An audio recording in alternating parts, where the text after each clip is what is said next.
Diskusi utama Sapa Indonesia Malam, tewasnya pelajar di Tual Maluku oleh anggota BRIMOB menambah daftar kelam penyalahgunaan kewenangan di institusi Polri. Kini masyarakat kembali mempertanyakan janji reformasi Polri yang tak kunjung memberikan hasil. Tuntutan untuk segera mungkin melakukan reformasi Polri kembali disuarakan mahasiswa. Kali ini di Sleman, Yogyakarta pada Selasa malam, sejumlah mahasiswa menggelar aksi demo di depan markas Polda DIY dan mengecam aksi kekerasan yang kembali dilakukan polisi. Aksi hari ini ya kita berharap setidaknya polisi bisa sadar bahwa mereka tidak bisa melakukan ataupun semena-mena terhadap rakyatnya, bahwa polisi itu harus hadir sebagai garda pelindung bagi masyarakat. Tidak boleh ada lagi korban yang timbul dari rakyat. Sempat ricuh beberapa saat sebelum akhirnya dibubarkan polisi. Reformasi Polri memang kembali disorot usai kasus oknum BRIMOB Bribda Masyah Siahaya yang menganiaya pelajar hingga tewas di Tual. Pelaku pun akhirnya diberhentikan tidak dengan hormat dan bakal menjalani proses pidana yang akan berlangsung di Polda Maluku. Kapolri Jenderal Listio Sigit Prabowo telah menginstruksikan penuntasan kasus tersebut dengan tindakan tegas dan transparan. Jenderal Listio juga memerintahkan hukuman seberat-beratnya untuk pelaku. Perintahkan kepada Kapolda, Kadipropam, ambil tindakan tegas, proses tuntas, beri rasa keadilan bagi keluarga korban. Dan saya minta informasinya, prosesnya transparan. Saya perintahkan untuk diberikan tindakan berat-berat. Merespons adanya tindak kekerasan oleh polisi yang kembali terulang, Komisioner Kompolnas Yusuf Warshim mengatakan reformasi kultur di internal Polri harus segera dilakukan. Paradigmanya itu penguasa, dia akan cenderung ya budaya kekerasan tanpa melihat fakta-fakta bahwa orang harus dilindungi. Maka di sini kita desakkan, yang itu sudah sering kami sampaikan, dan kami juga melihat sebenarnya Polri sudah ada komitmen untuk ke sana. Paradigma dari penguasa hukum menjadi pelayan hukum. Sementara YLBHI mendesak perbaikan struktural menyeluruh di institusi Polri, seperti membatasi peran BRIMOB dalam hal yang berhubungan langsung dengan masyarakat, seperti penanganan demo atau sengketa lahan. Khusus yang ditujukan untuk kepentingan khusus ya. Jadi jangan sampai BRIMOB digunakan untuk menghadapi masyarakat, menghadapi demonstran ya, menghadapi warga, menghadapi yang sedang melindungi tanah dan lingkungannya. Jadi tarik semua pasukan BRIMOB dari urusan-urusan dengan masyarakat. Anggota Komisi 3 DPR RI dari fraksi Partai Demokrat, Hinca Panjaitan pun menyampaikan hal yang senada. Dirinya meminta reformasi Polri dilakukan secara total. Saya minta Saudara Kapolri untuk segera mengambil tindakan cepat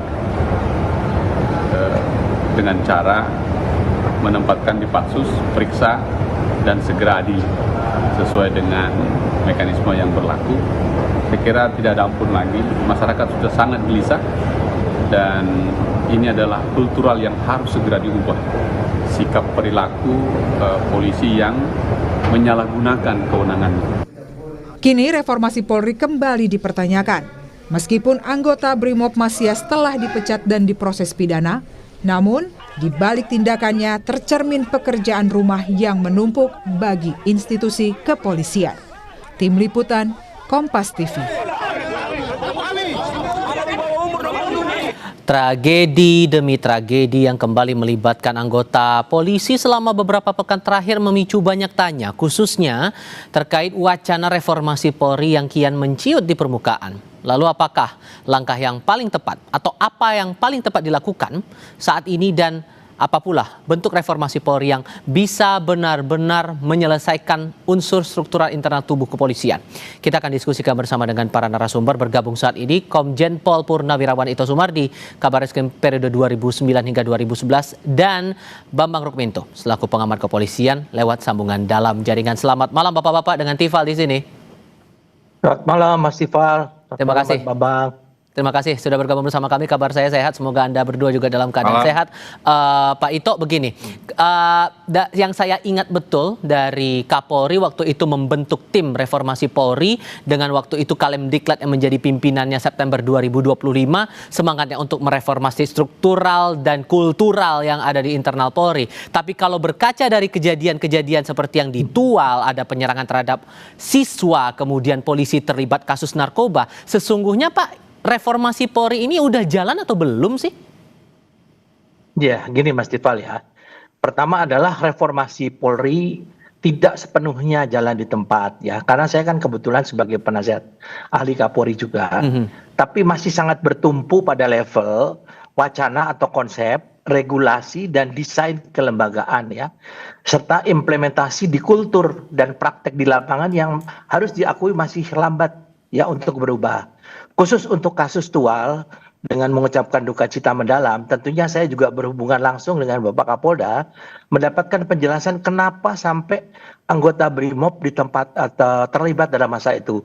Rupanya ada perkelahian dua kampung, kan kita hanya melihat akibat saja, tidak melihat sebabnya ya. Kemudian dari perkelahian itu, di sana memang ada anak-anak muda ya, biasalah kalau namanya menjelang sahur itu mereka menggunakan sepeda motor, anak-anak yang ya tingkat sekolah mereka tidak menggunakan helm. Nah, di sini yang sangat disesalkan adalah SOP. Jadi sebetulnya anggota BRIMOB itu pulang dari pengamanan dari perkelahian kampung ya. Sehingga nah kemudian terjadilah tragedi ini yang tentu kita tidak bisa benarkan ya, karena tidak ada SOP untuk menghentikan anak yang menggunakan motor dengan kecepatan tinggi kemudian dilempar misalnya dengan helm ya, meskipun helmnya dari Kevlar, tapi ini sangat berbahaya kan. Itu harusnya sudah dipikirkan akibatnya, jangan mengedepankan emosi ya. Emosi ataupun mungkin kekesalan, banyak faktor yang saat ini didalami. Tapi ini sangat tidak dibenarkan ya Mas Tifal ya. Kemudian yang kedua, tentunya kita juga jangan sampai terpengaruh dengan berita-berita yang tidak benar. Karena Kompolnas sudah turun langsung ke Tual saat ini ya, Pak Khairul Anam. Kemudian juga dari lembaga terkait lainnya untuk bisa mempelajari mengapa ini bisa terjadi. Kembali kepada masalah kejadian-kejadian yang saat ini menimpa anggota atau oknum kepolisian ya, memang kita sangat sesalkan kan. Ada di Sulawesi Selatan anggota yang junior itu juga meninggal dianiaya, juga dianiaya seniornya dan lain sebagainya. Ini memang pekerjaan rumah yang tadi dikatakan oleh Pak Hinca ya, anggota Komisi 3 DPR, terutama di bidang kultur ya. Merubah struktur dan juga doktrin itu tidak sulit, tetapi merubah kultur ini masih ada. Disinilah tentunya Polri harus mempelajari setiap kasus. Kami di Mabes Polri ya, kebetulan ada 32 penasihat ahli Kapolri. Setiap isu-isu kasus ini kita pelajari. Mengapa ini bisa terjadi? Bagaimana ini supaya tidak terjadi lagi? Dan Anda sepakat tidak dengan pendapat dari, sorry saya potong Pak, Anda sependapat nggak dengan pernyataan Pak Sugeng Teguh Santoso dari IPW kepada Kompas.com yang menyampaikan bahwa kasus-kasus itu disebutkan masih menunjukkan kuatnya pendekatan kekerasan dalam praktik kepolisian? Anda sepakat soal itu? Saya bukan mengatakan tidak sepakat, tapi memang itu mewarnai sebagian ya. Jadi kalau kita hanya melihat kejadiannya pastilah ya itu dikatakan. Tapi kan kita juga harus melihat mengapa itu bisa terjadi dengan kasus azas kausalitas ya Mas Tifal ya. Ada sebab, tentu ada akibat. Jadi jangan hanya dilihat akibatnya saja. Tetapi juga kita sekarang melihat yang kita khawatirkan Mas Tifal, kalau anggota ragu dalam bertindak, ini yang sangat berbahaya. Dia mencari selamat, daripada nanti saya kena sidang kode etik, lebih baik kita tidak berbuat apa-apa. Ini kita melihat bagaimana tingkat kepatuhan masyarakat saat ini ya. Tingkat kekerasan di lingkungan masyarakat juga sangat tinggi ya. Jadi saya kira ini pun juga harus berimbang. Jangan sampai anggota ragu dalam bertindak sehingga dia tidak mencari selamat, yang akan rugi siapa? Masyarakat juga. Nanti bisa yang menjadi sasaran misalnya fasilitas sosial, kemudian fasos, fasum ya. Ya kita tentunya kalau melihat satu masalah harus secara komprehensif. Demikian Mas Tifal. Mas Bambang, ada pandangan juga dari Amnesty International, dari Usman Hamid, yang menunjukkan dari kasus-kasus tadi, terutama di kasus Tual itu, ada potensi pelanggaran hak asasi manusia dalam penindakan dilakukan polisi, terutama udah dituding duluan melakukan balap liar, namun pada faktanya dari keluarga korban siswa yang terkena jadi korban ritual itu ternyata membantah dia ikut terlibat dalam balap liar itu, sehingga belajar dari kasus itu setidaknya Mas Bambang, buat Anda dari semangat reformasi Polri yang sudah ditunjukkan dari institusi Polri, dari pemerintah juga punya komisi, sesungguhnya reformasi itu sudah kelihatan atau belum menurut Anda, Mas Bambang? Ya, reformasi Polri ini kan sebenarnya sudah pemisahan TNI dan Polri ya, artinya sudah 26 tahun yang lalu digaungkan, tapi berjalan ke sini ini memang masyarakat melihat ini semakin menjauh dari semangat reformasi yang diamanatkan Gerakan 98. Reformasi kultural ini tentu seperti yang disampaikan Pak Ito tadi tidak bisa secara instan, adalah butuh waktu yang lama gitu. Idealnya berapa lama menurut Anda? Sekarang problemnya selama 26 tahun ini kan semakin menjauh nih dari tidak ada fakta-fakta yang menunjukkan bahwa reformasi kultural ini berjalan dengan sesuai dengan harapan. Artinya ada problem terkait dengan upaya reformasi kultural di tubuh Polri. Mengapa itu terjadi? Banyak hal. Kalau di kepolisian ini reformasi instrumentalnya sudah jalan, instrumennya sudah banyak, peraturan Kapolri, peraturan Polri, dan yang lain-lain itu sudah banyak. Cuma problemnya kan konsistensi terkait dengan penegakan peraturan itu sendiri, itu satu. Kemudian terkait dengan belum adanya pembinaan yang sesuai dengan amanat reformasi. Budaya kekerasan itu muncul juga salah satunya karena pendidikan, pelatihan masih mengedepankan pelatihan fisik atau jasmani, termasuk juga saat rekrutmen ujian juga lebih banyak pada kompetensi jasmani. Padahal yang dibutuhkan polisi modern ini adalah intelektualitas, mentalitas. Ini yang tidak selama ini tidak didorong, tidak dominan dalam pendidikan maupun rekrutmen yang tampak seperti itu. Makanya kemudian budaya kekerasan itu masih muncul, salah satunya disebabkan karena sejak rekrutmen, pendidikan ini tidak unsur-unsur humanisme, hak asasi manusia yang seperti disampaikan Cak Usman ini belum mengakar di tubuh personil kepolisian seperti itu, Bung. Sehingga mengukur bahwa perbaikan kultural itu bisa berjalan dengan kasus yang kelihatan sekarang depan mata ini, Mas Bambang, sulit nggak tuh kira-kira? Ya, artinya reformasi kultural itu tidak berjalan. Bahkan kalau saya mengatakan gagal gitu loh. Tetapi ini problemnya kan bukan problem di kepolisian, ini bukan hanya tanggung jawab Polri saja, tapi adalah tanggung jawab negara gitu loh. Kalau kita melihat komisi reformasi yang sudah dibentuk Presiden, yang sudah berjalan 3 bulan sampai sekarang juga belum menyampaikan belum dibuka ke publik apa rekomendasinya. Bahkan kalau saya melihat kemarin Presiden malah memberikan bintang Mahaputra kepada elit kepolisian. Ini malah menambah luka, sementara problem kepolisian terkait masalah kultural ini belum terselesaikan, malah Presiden memberikan penghargaan. Ini kan malah jadi antitesis dari upaya reformasi itu. Ini yang akan menambah luka masyarakat seperti itu. Oke, karena Anda sudah menyinggung soal itu, saya juga mengutip pernyataan Menko Kumham Pas Yusril Iza Mahendra kepada wartawan tanggal 22 Februari lalu, karena ia juga bagian dari Komisi Reformasi Polri bentukan Presiden. Ia menyampaikan bahwa saat ini sudah masuk dalam tahap finalisasi untuk hasil dari rekomendasi yang akan disampaikan komisi. Ada 4 fokus, masalah pola rekrutmen, pendidikan, disiplin, dan pengawasan. Sehingga mana yang perlu jadi prioritas utama agar reformasi Polri ini betul-betul bisa berjalan? Jawabnya nanti, kita jeda dulu. Tetap di Kompas TV. Muncul pertanyaan begini Pak Ito, di internal Polri kan sudah dibentuk tim reformasi Polri juga dipimpin Kalemdiklat Polri, Komjen Krisnanda Dwi Laksana. Belajar dari kasus ini, sesungguhnya dari tim internal reformasi Polri di tubuh kepolisian sudah memberikan rekomendasi apa kira-kira yang rasanya paling krusial diperbaiki dan paling memungkinkan agar akar masalah di tubuh Polri yang masalah kultural itu betul-betul bisa diperbaiki? Ya, jadi pada saat dibentuknya tim reformasi Polri internal di bawah Pak Krisnanda, kan saya sudah terlibat itu ya Mas Tifal sebagai penasihat ahli Kapolri bersama 32 penasihat yang lain. Nah, di sana memang setiap isu-isu atau kasus ini kita pelajari kita kaji secara mendalam apa yang menjadi faktor penyebabnya ya, mengapa itu bisa terjadi. Kemudian kita tuangkan dalam satu konsep buku yang namanya do and don't ya. Do itu apa yang boleh dilakukan, don't apa yang tidak boleh dilakukan.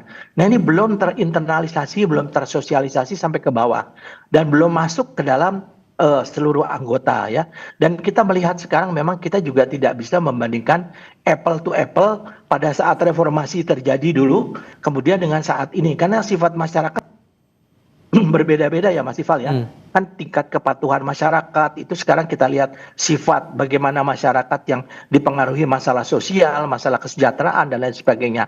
Selain itu juga sekarang kita katakan yang ada di kepolisian ini adalah generasi yang terdahulu ya, yang mungkin dalam proses pendidikannya masih belum memadai seperti yang Mas Bambang sampaikan tadi, meritokrasi belum berjalan. Nah, yang kita harapkan ada dari hasil kajian tim reformasi Polri ini ke depannya mulai dari perbaikan daripada proses pendidikan, meritokrasi dengan pengawasan. Ini yang kita harapkan nanti akan menjadi generasi yang akan bisa membawa istilahnya nilai-nilai reformasi secara optimal ya. Jadi memang sekarang pelan-pelan ya kita tidak bisa mengharapkan perubahan kultural seperti membalik telapak tangan. Saya sangat sependapat dengan Pak Bambang tadi ya, bahwa generasi yang ada ini sekarang harus dirubah dan merubahnya juga tidak mudah. Tetapi kalau generasi yang akan datang yang dibentuk dari mulai proses penerimaan anggota, kemudian bagaimana proses meningkatkan profesionalismenya itu akan kita harapkan bisa membawa nilai-nilai reformasi Polri secara optimal sehingga masyarakat akan bisa menghormati ya. Juga belajar dari kasus Tual, belajar dari kasus Tual, Pak, YLBHI menyarankan agar Brimob itu tidak dilibatkan lagi dalam kegiatan-kegiatan kemasyarakatan. Apakah dari tim reformasi Polri di internal Polri juga punya rekomendasi yang sama atau kepikiran ke arah sana juga? Sama, kan sekarang Brimob yang di Tual itu bukan kegiatan kemasyarakatan, Mas, itu dalam rangka menangani kasus perkelahian antar kampung, dua kampung, makanya dikirim Brimob. Karena kalau bukan Brimob mereka tidak punya kemampuan untuk bisa menangani masalah keras. Nah, kebetulan saat itu juga ada kegiatan lain yang ada mengibatkan masyarakat. Jadi memang kita harus melihat kasusnya secara objektif, tidak hanya berdasarkan narasi-narasi ataupun mungkin berita-berita yang ada di luar ya. Saya kira mungkin dari Komnas HAM juga perlu turun ke sana ya, melihat apa sih yang sebenarnya terjadi ya. Dan kalau memang ada rekomendasi yang terkait dengan masalah pelanggaran, kita sangat senang ya menerima. Saya kira saya pun di penasihat ahli Kapolri ada tokoh-tokoh Komnas HAM dulu Mas ya. Misalnya ada Pak Nurholis dan lain sebagainya. Setiap permasalahan ini kita kaji secara komprehensif. Jadi kita harapkan generasi yang akan datang, Polri ini tentunya bisa membawa warna reformasi secara utuh ya. Tapi yang sekarang ya kita harus memperbaiki sedikit-sedikit lah ya Mas Ifal, karena tidak mudah merubah culture yang sudah terbentuk ya. Demikian. Mas Bambang, pernyataan Menko Kumham ini Pak Yusril Iza Mahendra yang juga bagian dari Komisi Reformasi Polri bentukan Presiden menyampaikan saat ini sedang dalam menggarap laporan akhir rekomendasi dari tim untuk upaya reformasi Polri itu, dan ada 4 fokus: pola rekrutmen, pendidikan, disiplin dan pengawasan. Menurut Anda Mas Bambang, mana yang paling krusial berkaca dari kasus-kasus yang ada sekarang? Ya, berkaca dengan kasus yang ditual di Sulawesi Selatan ini terkait dengan kultur, itu harus dimulai dari pembinaan ini termasuk pendidikan dan pelatihan ya. Meritokrasi mungkin juga termasuk di situ, tetapi fokusnya tentu terkait dengan pendidikan. Tadi saya sampaikan di awal ini terkait dengan Mas Bambang. Yang Mas Bambang, sorry, saya potong dulu karena tadi sempat ada gangguan komunikasi. Mungkin bisa diulang lagi dari 4 poin tadi. Kira-kira mana yang paling krusial? Ya, ini karena konteksnya kasus Tual dan kasus Sulawesi Selatan tentu terkait dengan kultural. Kultural ini menyangkut pendidikan, pelatihan dan pembinaan. Tadi sudah saya sampaikan di awal, selama ini saya melihat bahwa pendidikan maupun pelatihan ini lebih fokus pada pendidikan lebih fokus pada lebih dominan pada pelatihan fisik. Ini yang seharusnya dirubah untuk lebih memasukkan unsur-unsur terkait dengan pengetahuan terkait dengan kondisi sosial masyarakat, budaya masyarakat, termasuk juga memasukkan unsur-unsur hak asasi manusia, pendidikan hak asasi manusia. Kalau itu bisa dilakukan, harapannya praktek-praktek arogansi yang seperti yang terjadi di Tual maupun di Sulawesi Selatan ini tidak terjadi lagi seperti itu. Tapi itu saja tentu tidak bisa lepas dari pengawasan. Pengawasan ini menyangkut juga terkait dengan konsistensi penegakan aturan di internal Polri. Selama ini kita melihat mengapa sanksi-sanksi tidak memberikan efek jera, salah satunya karena tidak ada konsistensi. Yang satu diberi sanksi berat, tapi kemudian dianulir, bahkan dipromosikan seperti itu. Ini yang akhirnya tidak membentuk budaya profesi Polri yang tinggi, etika dan disiplin Polri menjadi abu-abu di sini. Sehingga menurut Anda dengan 4 poin yang kemungkinan akan digarap dalam laporan akhir Komisi Reformasi Polri bentukan Presiden ini, butuh waktu berapa lama agar perbaikan di tubuh Polri ini, reformasi di tubuh Polri ini bisa dirasakan oleh masyarakat? Kalau secara kultural, karena menyangkut ini pendidikan, efeknya tentu tidak bisa secara instan, tetapi hal-hal itu bisa tampak dari perubahan-perubahan struktur di internal kepolisian. Masyarakat tentu akan melihat apakah ini reformasi Polri ini dilakukan dengan benar atau sekedar konsensus saja untuk mengalihkan masyarakat dari substansi problem di kepolisian. Kalau hal ini yang terjadi, ini malah akan memunculkan beban pada institusi Polri.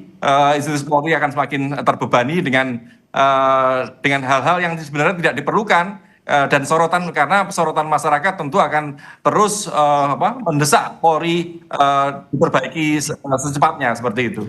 Pak Ito, Anda menilai bahwa perbaikan atau reformasi Polri ini bisa dipercepat prosesnya agar masalah kultural ini tidak terulang lagi, atau justru memang ya butuh waktu lama dan semuanya harus ya wait and see lagi? Saya kira yang paling penting sekarang Mas Tifal, bahwa setiap tindakan anggota harus bisa dipertanggungjawabkan dalam koridor kode etik, dan sanksi hukum yang tadi dikatakan Mas Bambang itu betul-betul harus diterapkan secara konsekuen. Jadi sehingga anggota memiliki satu keterikatan apabila dia melakukan kesalahan, maka dia akan menghadapi konsekuensi yang akan menghilangkan misalnya masa depan dia, ya. Tentunya kan kalau diberhentikan dengan tidak hormat itu berdampak bukan hanya kepada yang bersangkutan tapi kepada keluarga yang bersangkutan.